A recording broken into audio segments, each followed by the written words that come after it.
All right, good afternoon. It is July 9th, 2025, 2:47 p.m. Calling to order a meeting of the Albany County Land Bank Corporation's Finance Committee this afternoon. We're conducting this meeting pursuant to New York State Open Meetings Law. We have the meeting being streamed on YouTube. Actually, at this time, we're having some technical difficulties, so we are recording this meeting, which will be posted after to YouTube.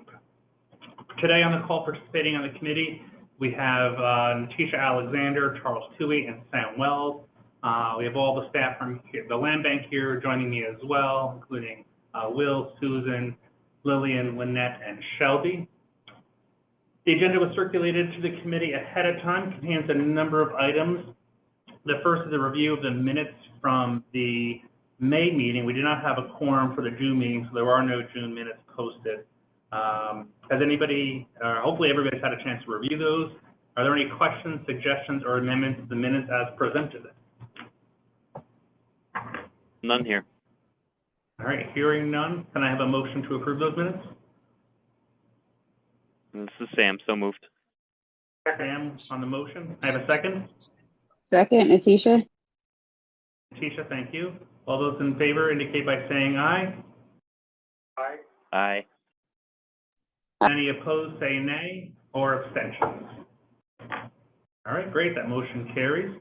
New business, we're just going to go through our finance committee, our finance reports for the month. So we're going to go into our packets here. We're going to start with the balance sheet as we do every month. You'll see at the top, Albany County Land Bank Corporation balance sheet as of June 30th, 2025. So as of June, at the end of June, if you look to line 77, the land bank currently has $5.69 million in total assets. And moving back up to line 10, you'll see that we have $3.62 million in cash across our accounts. I'm pleased to share that's actually an increase from our last full committee meeting back in April. Our net revenue on line 75 is currently at a loss of $231,000.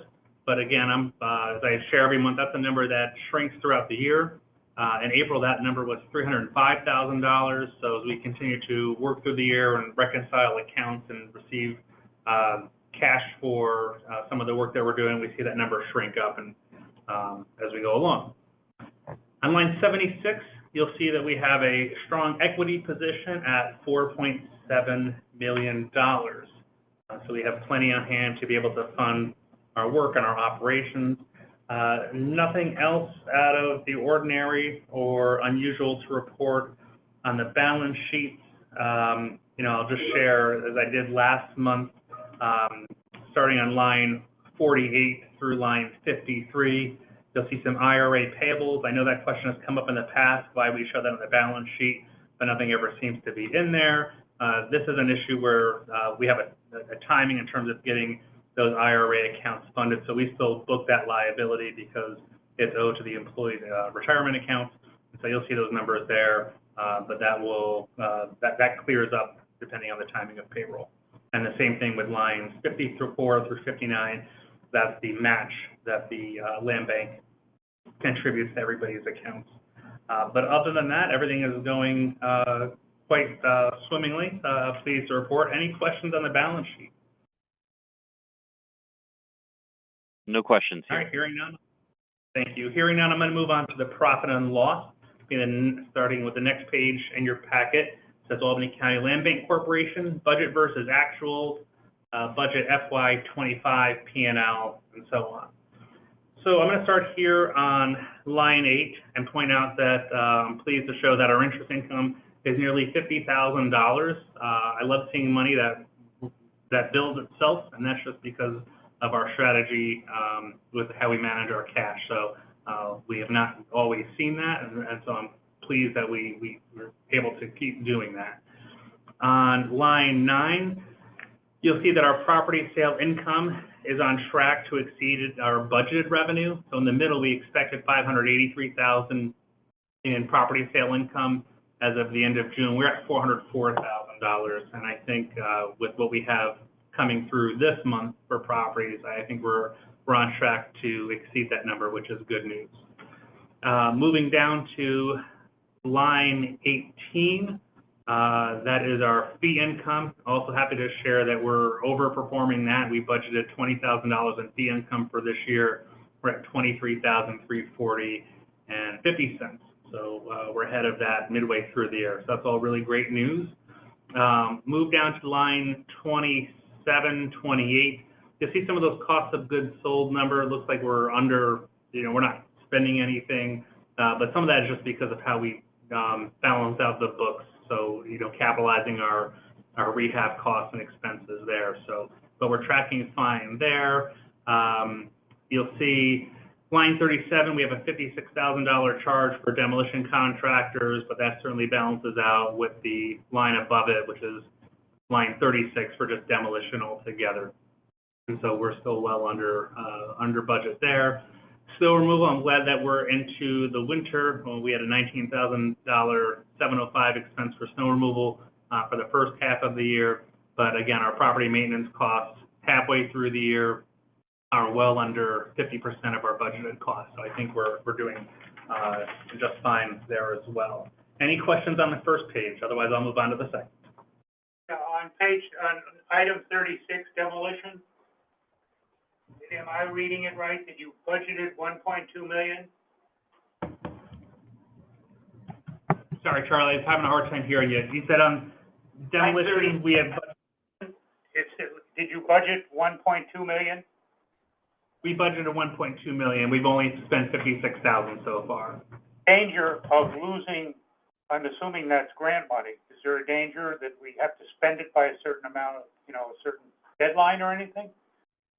No, we're fine on that. We're moving through. We got an extension to our LBI Phase 2 to finish up Elizabeth Street, so we have an extension to finish that one. A lot of this money is in that LBI 2 capital program that we haven't started yet, so we've got demolition money in there. We'll probably adjust that number. We budget $1.2 million on a conservative estimate of what our potential exposure might be for demolitions, and also not knowing the timing of properties coming in. We keep that number in there. I don't think we're gonna hit that number through the course of the year, so I'm not worried about that at all. It's a very safe place to be. Oh, yeah, I'm probably misreading this, but some of the money from the state, they say you got to use it or lose it in a certain fiscal period. Yeah, I don't like to lose money around here, so we will find a way to spend that. We're in good shape. We're not at any risk on any of our grants. All right, I'll go to second page on line 55, our total sales expenses. We are getting close to our budgeted number. We budgeted $25,000 for the year. We spent $23,000 for legal and closing cost surveys and other sales expenses. So if we see some shifts, we have plenty of room to move things around budgetarily. Lines 67 and 71 are staff and payroll related, and I just want to point out we're tracking really well on our health insurance. We expected $77,000 for the year. We're only at $13,000.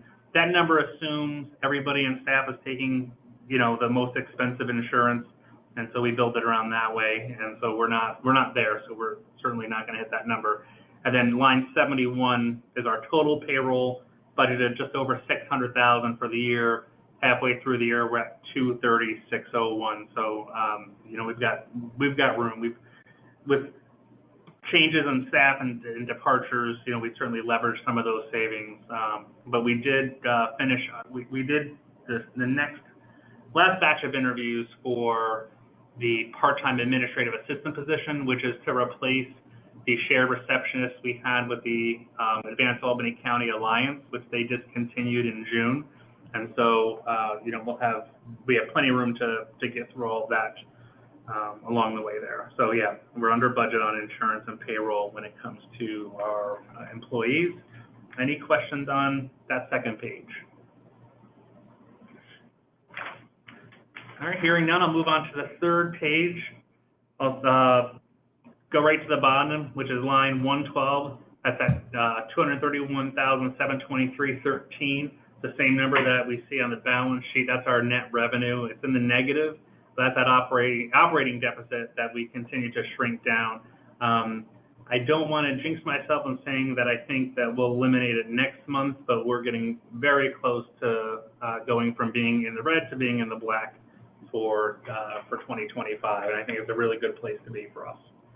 So that's all. That's my end of my report to you on our balance sheet and our profit and loss statement. Any questions on those pieces? I think the last thing No I'll share questions with here. everybody. I'm happy Thanks, with Sam. the 50,000 you earned. That's pretty great. The investment income was great. Good job. Yeah, well, thank you. We try to turn over every rock around here to figure out where there's something to be had. Speaking of which, just want to share with the Finance Committee that we've identified some of the grants that we're going to go for by the end of the month. We're trying to support one of our co-developers with a grant application. They're going to be doing the work to write that, but I think that at the end of the day, we'll be the applicant for that, and then a couple of others that'll help us flush things out. There was some new money announced by the state for the land bank initiative, the LBI money. I keep wanting to say property and maintenance, but it's similar to our phase 2 money, and so we've identified a way to spend that.